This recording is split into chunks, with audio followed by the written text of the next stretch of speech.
This channel does not promote any violent, harmful, or illegal activities. All content provided by this channel is meant for an educational purpose only. Heart অ্যাটাকে মৃত্যু হলেও বলা হচ্ছে SIR, লিভারের রোগে মৃত্যু হলেও বলা হচ্ছে এসআইআর। তৃণমূল মৃত্যু নিয়ে রাজনীতি করছে। কে বলছে বলুন তো কথা? বঙ্গ বিজেপির প্রাক্তন রাজ্য সভাপতি রাহুল সিনহা। যে আপনার হার্ট অ্যাটাকে মরবে সেও চালাবে তৃণমূল কংগ্রেস এসআইআরে। দীর্ঘদিন ধরে যদি লিভারের রোগে কেউ মরে সেটাও চালাবে ওইভাবে। অতএব তৃণমূল কংগ্রেস এখন মৃত্যু নিয়ে রাজনীতি করছে। কি দুর্দশা তৃণমূল কংগ্রেসের, যে এসআইআর তৃণমূল কংগ্রেসের হারের মজ্জাতে কাঁপুনি ধরিয়ে দিয়েছে। আমি মনে করি এসআইআর আতঙ্কে যদি সত্যিই কেউ মরে থাকে তার জন্য দায়ী মমতা ব্যানার্জি। কারণ মমতা ব্যানার্জি আর তৃণমূলের লোকেরাই এসআইআর আতঙ্ক চারিদিকে ফেলে আতঙ্কিত করে দিয়েছে মানুষকে। অতএব যদি এই মৃত্যু সত্যিকারের এসআইআর এর জন্য হয়ে থাকে, যদিও আমরা বিশ্বাস করি না, সত্যিকারের এসআইআর এর জন্য হয়ে থাকলে ওর জন্য দায়ী মমতা এবং তৃণমূল কংগ্রেস। শুধু রাহুল সিনহা নন, একই অভিযোগ বিজেপির প্রথম সারির এক ঝাঁক নেতার। কিন্তু তৃণমূলেরও অভিযোগের অন্ত নেই। জলপাইগুড়ি থেকে বীরভূম, পূর্ব মেদিনীপুর থেকে হুগলি, এসআইআর এর মূল পর্ব শুরু হতেই একাধিক জেলা থেকে এসেছে একের পর এক মৃত্যুর খবর। জুড়ে গিয়েছে এসআইআর প্রসঙ্গ, জুড়ে গিয়েছে এসআইআর এর তত্ত্ব, সুর চড়িয়েছে তৃণমূল। কিন্তু সব মৃত্যুই কি সত্যি এসআইআর আতঙ্কে? আজ এ নিয়েই TV9 বাংলা ডিজিটালের দ্য ব্রিফিং রুমে আপনাদের সঙ্গে আমি কথা বলবো জয়দীপ। কিছুদিন আগেই হুগলি জেলার ডানকুনি পৌরসভার 13 নম্বর ওয়ার্ডের বাসিন্দা হাসিনা বেগমের মৃত্যু হয়। আচমকা শারীরিক অসুস্থতা, মাঝ রাস্তায় হঠাৎ করেই মাথায় হাত দিয়ে বসে পড়েন তিনি। সবাই ধরাধরি করে, পাড়ার লোকজনরা তাকে ধরাধরি করে বাড়িতে নিয়ে আসে। তারপর সোজা হাসপাতালে নিয়ে যাওয়া হয়, কিন্তু শেষ রক্ষা হয়নি। চিকিৎসকেরা মৃত বলে ঘোষণা করে দেন। সূত্রের খবর, দিন তিনেক আগে, ওই ঘটনার দিন তিনেক আগে এলাকায় এসআইআর সংক্রান্ত সচেতনতা একটা বৈঠক হয়। তাতে উপস্থিত ছিলেন ওই বৃদ্ধা। তারপর থেকেই নাকি উদ্বেগে ছিলেন। ডানকুনি পুরসভার চেয়ারম্যান হাসিনা শবনম বৃদ্ধের বাড়িতেও গিয়েছিলেন। তার সাফ কথা, ওই বৃদ্ধার নাম 2002 সালের তালিকায় নেই। তাই মনের মধ্যে স্বাভাবিকভাবেই একটা আতঙ্ক তৈরি হয়েছিল, তার ছাপ পড়েছিল। চিন্তা করছিলেন খুব, কাগজপত্রের জন্য খুব চিন্তা করছেন। 2002 সালের ওনার এখানকার না ভোটার নেই, ওনার নাম নেই, হ্যাঁ লিস্টে নাম নেই, এইসব আর কি চিন্তা ভাবনা করছিলেন। এইসব চিন্তা ভাবনা করতে করতেই এরকম হয়েছে। আমার কাছে আবেদন হচ্ছে, চেয়ারম্যানের কাছে আবেদন করছি যে এইটাকে ভালো করে লক্ষ্য করতে, যাতে মানুষ নানা ভয় না করে। এই ভয়ের কারণে এই পাশের বাড়িতে একটা অসুস্থ পড়ে আছে, তাকেও নিয়ে আমার টেনশনে আছে কি করবে। এই যে এসআইআর সাধারণ মানুষ ততটা বোঝে না, তাদেরকে আলোচনা করে বোঝালেও তারা কিন্তু একটা ভয় ভীতির মধ্যে রয়েছে এবং তার নামটা 2002-এ নেই, সেই ভয়টাও রয়েছেন। এই যে ভয় ভীতি, সেই ভীতিটা মানুষের মধ্যে কাজ করছে। এই মানুষ সুস্থ মানুষ ছিলেন, তিনি কিন্তু আমার এলাকার মানুষের সাথে কথা বলেছেন, মিটিং করেছেন যে আমার কি হবে, কান্নাকাটিও করেছেন। এই যে আতঙ্ক, এই যে তার জন্য যে হার্ট অ্যাটাক, এই আস্তে আস্তে বেড়েই চলেছে। তা আমরা চাইবো না যে আর কোনো মানুষের এরকম ভাবে প্রাণ যাক। বিজেপির বিরুদ্ধে সুর চড়িয়েছিলেন তৃণমূলের রাজ্য সাধারণ সম্পাদক কুণাল ঘোষও। বিজেপির বিরুদ্ধে সুর চড়িয়ে তিনি বলছেন, নাম কেটে দেব, দেশ ছাড়া করে দেব, বাংলাদেশে পাঠিয়ে দেব। বারংবার বাংলার মানুষকে এসআইআর এর নামে সব বলে ভয় দেখিয়ে চলেছে বিজেপি। তারই প্রতিফলন দেখা যাচ্ছে। 2002 সালের যে ভোটার লিস্ট, তাতে তার নাম কোনো কারণে ছিল না। তারপর থেকেই তিনি মানসিক চাপ, উদ্বেগে ছিলেন। তিনি এখানকার বাসিন্দা, দীর্ঘদিনের বাসিন্দা, সপরিবারের বাসিন্দা, কিন্তু এই চাপটা তিনি নিতে পারেননি। বারবার অসুস্থ হয়ে যাচ্ছিলেন, চাপজনিত অসুস্থ। এরপর ম্যাসিভ কার্ডিয়াক অ্যারেস্ট হয়, হসপিটালে নিয়ে গেলে দেখা যায় তিনি মৃত।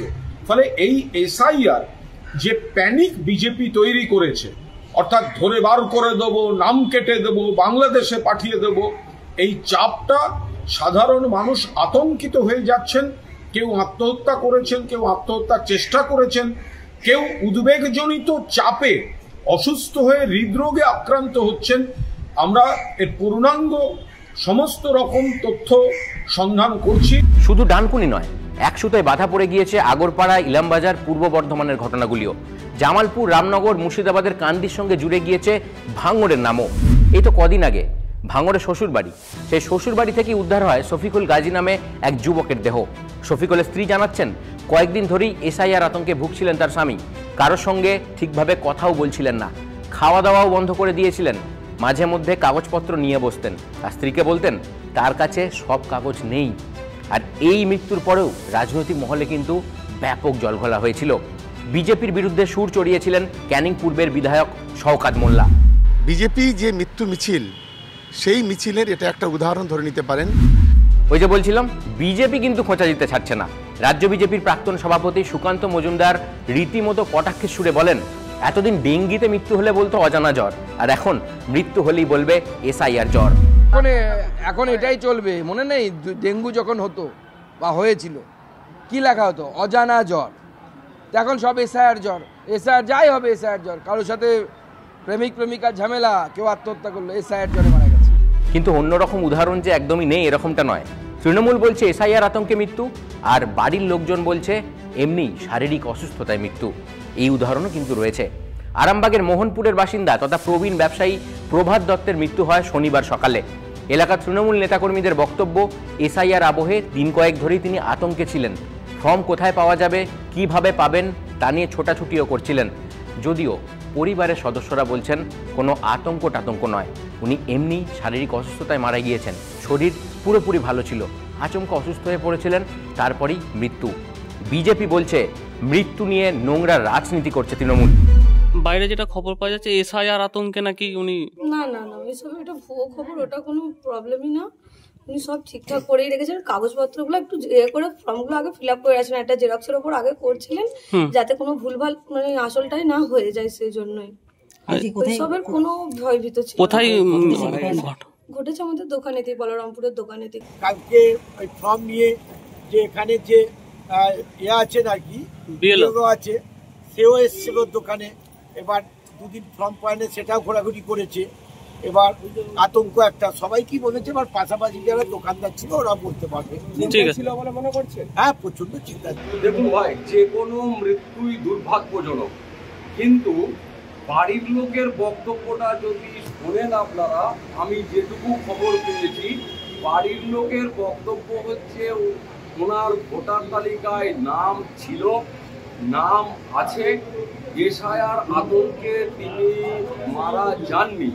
তৃণমূল কংগ্রেসের এই নোংরা রাজনীতি, নাম রয়েছে, সমস্ত কাগজপত্র রয়েছে, এবং বিজেপি বলছে তৃণমূল এটা নিয়ে রাজনীতি করছে। কি বলবেন? শুনুন না, আমার কথা হচ্ছে কে কি রাজনীতি করছে না, ওই যে ফর্মটা নিয়ে উনি কিন্তু দুদিন পায়নি, ঘোরাঘুরি করেছে। যে এখানে বিএলও আছে, সেও কালকে ওর কাছে এসেছিল, ও যখন ঘোরাঘুরি করেছে। পাশাপাশি দোকানদাররা বলতে পারবে। ঠিক আছে, আমার বন্ধু হয়তো, আমার ছোট বাবার বন্ধু, একসঙ্গে স্কুলে পড়াশোনা করেছি, এসেছি। দেখলেন তো আরামবাগের কি পরিস্থিতি। এবার চলুন ঝাড়গ্রামের বেলপাহাড়ির দিকে একবার চোখ রাখি। বেলপাহাড়ি ব্লকের পাটঘর গ্রামের ডমন মাহাতো বৃহস্পতিবার বিনপুর 1 ব্লকের রথবেড়ায় ছোট মেয়ের বাড়িতে গিয়েছিলেন। নাতনির জন্মদিন ছিল, সেইখানেই আচমকা অসুস্থ হয়ে পড়েন। হাসপাতালেও নিয়ে যাওয়া হয় তড়িঘড়ি, কিন্তু তাকেও আর বাঁচানো যায়নি। এই মৃত্যুতেও জুড়ে গিয়েছে এসআইআর আতঙ্কের তত্ত্ব। এলাকায় শোনা যাচ্ছে ফিসফাস।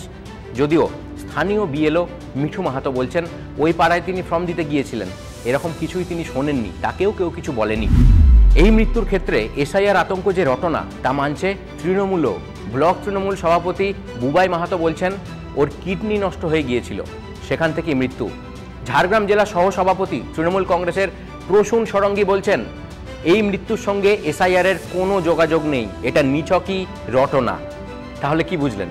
তৃণমূলের দলের অন্দরেই কিন্তু চাপানুতর রয়েছে। এরই মধ্যে বিস্ফোরক অভিযোগ করে বসে আছেন সেই বিদ্রোহী হুমায়ুন কবির। বিজেপির বিরুদ্ধে সুর তো চড়িয়েছেন, সঙ্গে স্বভাবসিদ্ধ ভঙ্গিতে সুর চড়িয়েছেন নিজের দল তৃণমূলের বিরুদ্ধেও। ভরতপুরের বিধায়ক বলছেন এসআইআর এর মৃত্যু নিয়ে শকুনের রাজনীতি চলছে। এই যে এখন ভাগাড়ের শকুন যেমন গরু খুঁজে বেড়ায়, মরা গরু নেমে পড়ে, এরা এখন বিজেপিও বটে, তৃণমূলও বটে।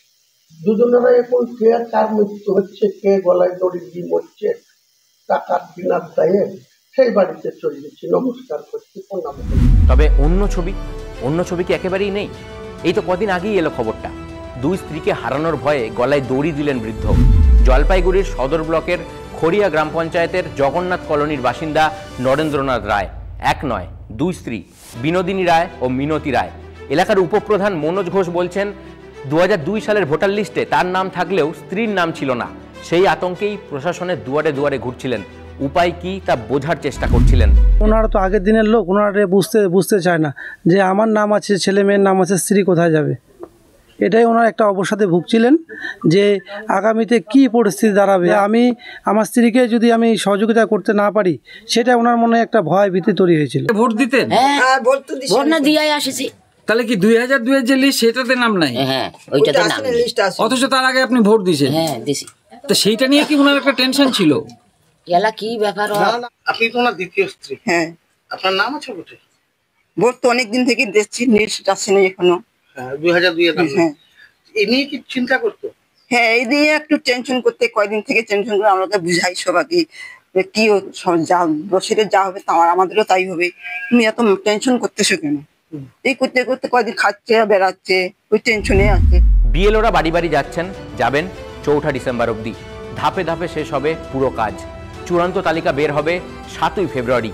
এখন দেখার আতঙ্ক, উত্তেজনা, চাপানুতরের গ্রাফ আরও কতটা চড়ে। এতক্ষণ TV9 বাংলা ডিজিটালের দ্য ব্রিফিং রুমে আপনাদের সঙ্গে আমি ছিলাম জয়দীপ। এসআইআর সংক্রান্ত এই ধরনের আরও খবরের জন্য আপনাদের নজর থাকুক TV9 বাংলায়।